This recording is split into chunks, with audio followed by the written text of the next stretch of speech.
Cameron at Soren Law, and today we're going to be talking Espinoza versus the Montana Department of Revenue.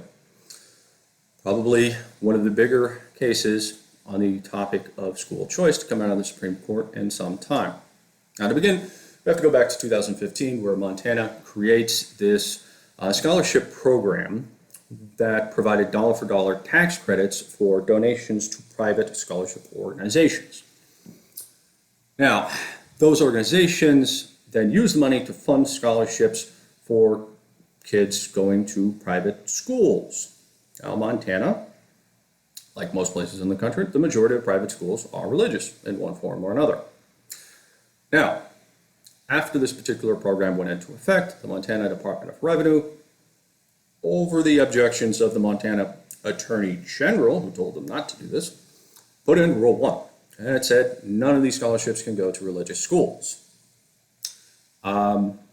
Montana Attorney General opined that this would likely violate the Free Exercise Clause of the U.S. Constitution. And as we'll get to see later on, the Attorney General gets to have the I told you so moment with the Department of Revenue now. Okay, so Rule 1 goes into effect, and you've got three moms who object, ultimately file suit. You get a decision by the Montana Supreme Court that overturns trial court and essentially invalidates the entire program. Gets appealed, goes in front of the Supreme Court. So we've got a 5-4 decision with Roberts, obviously, who else, authoring the majority opinion. All right. So let's first start with Roberts' majority opinion, because of course this is the narrow path that everyone's going to have to follow. So Roberts starts walking through and says, hey look, this no aid provision that's going on here clearly prohibits religious schools from receiving funds through this tax credit program simply because they are religious. Okay? Now, there is no obligation of the state to provide any subsidy or help out people seeking to have their kids educated at private schools. Sure, yeah, they don't have to do it. But if you are going to do it, discriminating simply because the school is religious triggers strict scrutiny under the Free Exercise Clause. Now, strict scrutiny is a test that the United States Supreme Court uses when an important right under the U.S. Constitution is being affected. Something like free exercise, for example, would qualify. Now, strict scrutiny is articulated as the law can only be upheld if it's narrowly tailored to promote a compelling government interest. Sometimes that second part, instead of compelling government interest, the formulation is interests of the highest order. In any case, it's a pretty tough standard to meet. So Roberts then turns to the arguments that the state has for meeting that strict scrutiny standard. So first, they argue that this no aid provision ensures this extra protection from the separation of church and state. Roberts flatly rejects that argument, says, well, we've got the Establishment Clause. What are you worried about? That's what the Establishment Clause is there to protect. Okay. Montana Department of Revenue additionally gets up and argues this no aid provision actually promotes religious freedom. It ensures tax money doesn't go to religious groups, and it keeps the government out of religious groups' business. Both are fair points, but that's not enough. Roberts opines when the provision infringes on individuals' free exercise rights. Now, then the state additionally argued that the no aid provision promotes the state's interests in public education.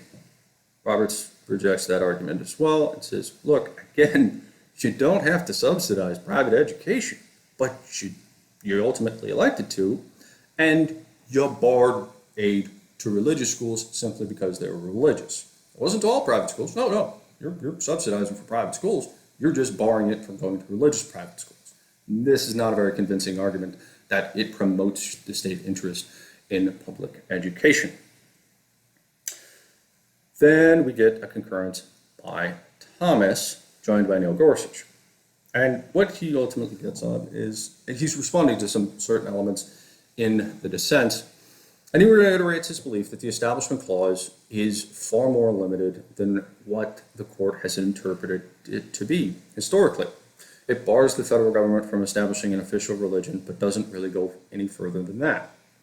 And so, in short, he would like the court to come back and revisit its interpretations of what exactly the Establishment Clause all engenders.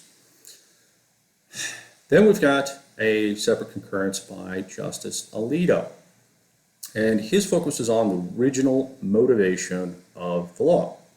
Now, a lot of the amicus curiae, friends of the court, people submitting briefs to help assist the court, noted that the provision modeled the Blaine Amendment, proposed Blaine Amendment, thankfully failed, back from 1875. Now, the Blaine Amendment would have barred any and all aid to Catholic or other religious schools, and it was born out of a pretty virulent prejudice toward Catholics at the time. Now, if the original motivation was essentially that same virulent prejudice because it was copied off this failed Blaine Amendment, then that really matters to challenging the constitutionality of this particular provision, in Alito's opinion, as you guys noted, as to the state's original intentions for non-unanimous jury verdicts and criminal matters, as a separate case this term. He's making arguments about, well, you applied it over here, but you're not applying it over here. And I actually find this particular argument from Alito kind of amusing for a very simple reason. So 5 of the members of the United States Supreme Court went to Catholic school growing up. So there's Roberts, there's Gorsuch, there's Thomas, there's Kavanaugh, there's Sotomayor. Alito is the one pointing this one out, and he's the only one of those that did. The others, in case you haven't figured out, they're Jewish. So then we get a separate dissent by Ruth Bader Ginsburg, joined entirely by Justice Kagan. She stressed that the Montana Supreme Court decision invalidated the entire tax credit program, so no one is receiving any money from private schools, whether they be secular or religious. So no one's being treated differently on the basis of religion, so there's no constitutional problem. I don't even know how to rule it on this. All right. Then we've got Justice Breyer filing his own separate opinion, which Justice Kagan joins in part. Now, he's basically saying that the majority's approach and conclusion in this case risks an entanglement that we've been able to avoid for over 200 years on this court. For over 200 years, we've drawn a line at forcing taxpayers to pay for ministers, people to teach their faith. We've drawn a strict line. So why are we having a slightly different view of that when it comes to quote unquote teaching religion, but in a classroom setting? So what Breyer's pointing out here is how far is Roberts' opinion here really going? It leaves a lot of unanswered questions, and questions that, I think legitimately are going to have to be answered in subsequent terms as far as, what Roberts is ultimately holding here in the context when you're talking about education for religious schools. Amusingly, however, Breyer, kind of in a Breyerish fashion, poses questions that suggest a parade of horribles, like, will the state be required to fund religious public schools, which I think have obvious answers. By the way, no. But I think he's correct to point out that it does leave a lot of unanswered questions. That is the majority opinion by Roberts. That's fair. Then you have Justice Sotomayor, who opines that Roberts' majority opinion is perverse. She really, really didn't like this ruling.